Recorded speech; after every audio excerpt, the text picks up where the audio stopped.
So today it's gonna be interesting. We are comparing a permaculture property against a conventional kind of farming.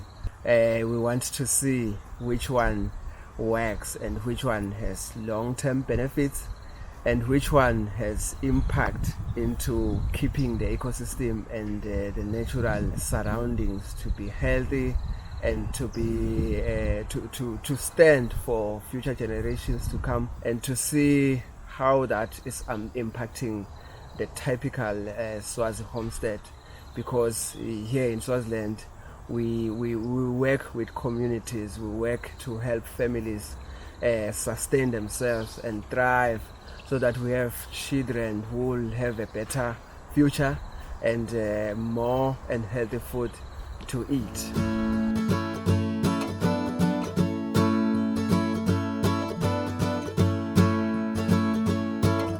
So all life is reduced mainly into four aspects: the sun, which is the source of energy; it's the soil; it's the plants; and it's the animals. Here, one of the most important parts that we put much of our focus on is the soil, and how the soil can really be made to benefit just a traditional homestead versus the soil that is always manipulated in big farms to go for profits, but really that's short-term profits, because after some time that soil become degraded.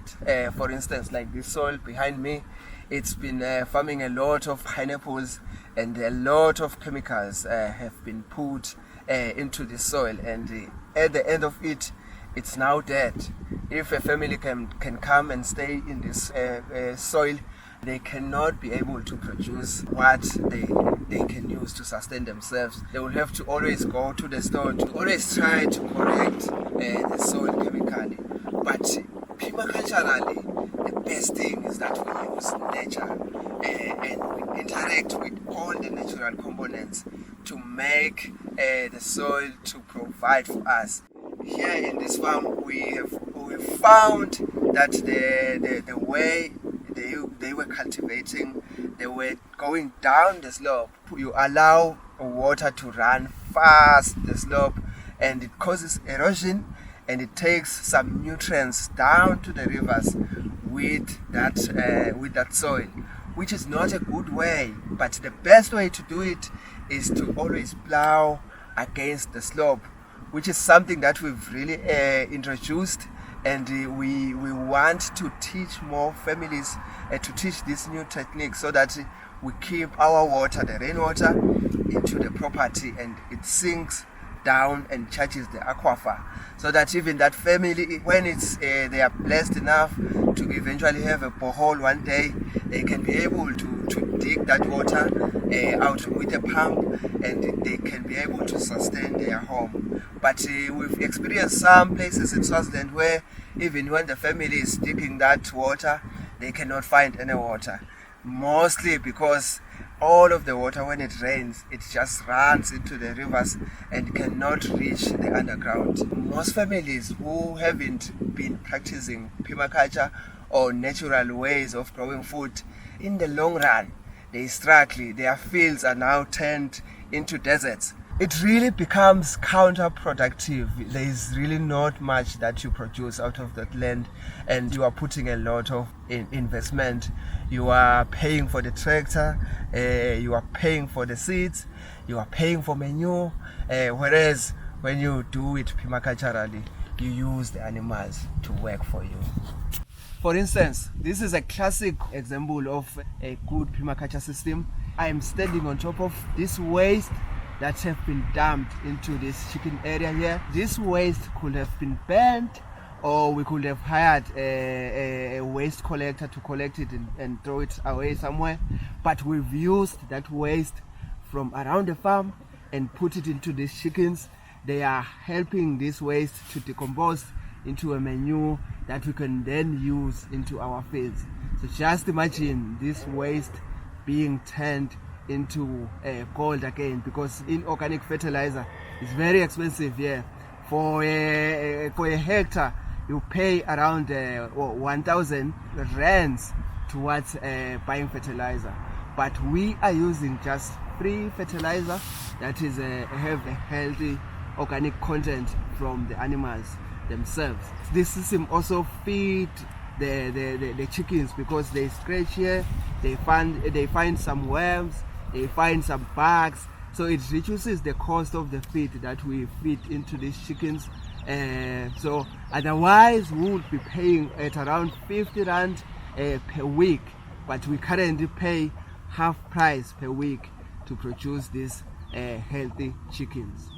Other than going to the shops to buy fertilizers, we just use these worms, natural organisms that actually recycle our waste. They work for us to recycle our waste, and in that work they also give us manure for us to treat our fields. So just imagine of that golden formula. Behind me is just the pig pen, the movable pig pen, and it might look expensive, but in the long run, maybe in 2 seasons, it has already paid for itself, and it is now starting to earn for you and for your future. Because the pigs, they loosen the soil for us, so that whenever we move them, we can plant some vegetables, and they cut the grass so that we do not have a problem with fire. We can use them to make fire breaks. They are just amazing. We also raise them for meat. So what more would you want? What more would you want? This is a great system. We are inside a newly dug soil. It will help us to hold the water into the farm. We cannot afford to lose any rainwater outside of the farm. We just want to keep all the water inside the farm, so that this farm stands generations and generations, producing more food and being a tool to help families to thrive, to learn out of this, and be able to apply these techniques into their places. We avail this place for families to learn how to lead sustainable lives, especially how to raise their children in a sustainable manner that will help eventually the world to be convinced and to see which way is the right way for growing our food. I would say a family usually spends 2,000 in all those needs combined. We are talking about feed for animals, we are talking about implements, pesticides, fertilizers that they buy from the shops, seedlings. So we are talking about water. So I would say a family spend about 1,000 in buying feed for the animals. Let's say they have pigs and they also have chickens. Those are normally the animals they usually have. And they usually spend about 700 on buying water, because water is very, very scarce here in Swaziland. And they usually spend around 300 for everything that has to do with vegetables and crops. So if you calculate all of those costs and compare them with a permaculturally developed family property, you will find and realize that you can spend around half that amount per month, because you have systems that recycle. And the good thing about that is that you also interact with your animals, so that they also help you. In the first year, you save half that amount of the total cost, but really in the long run, let's say 5 years to come, you are really going down to zero, and you are now saving. You are only spending a third of that amount. So you find that the system now is able to fire itself up and is able to sustain itself up, because the animals are helping the plants and the plants are helping the animals. And when you put a human being in the middle of that, you achieve just amazing sustainability.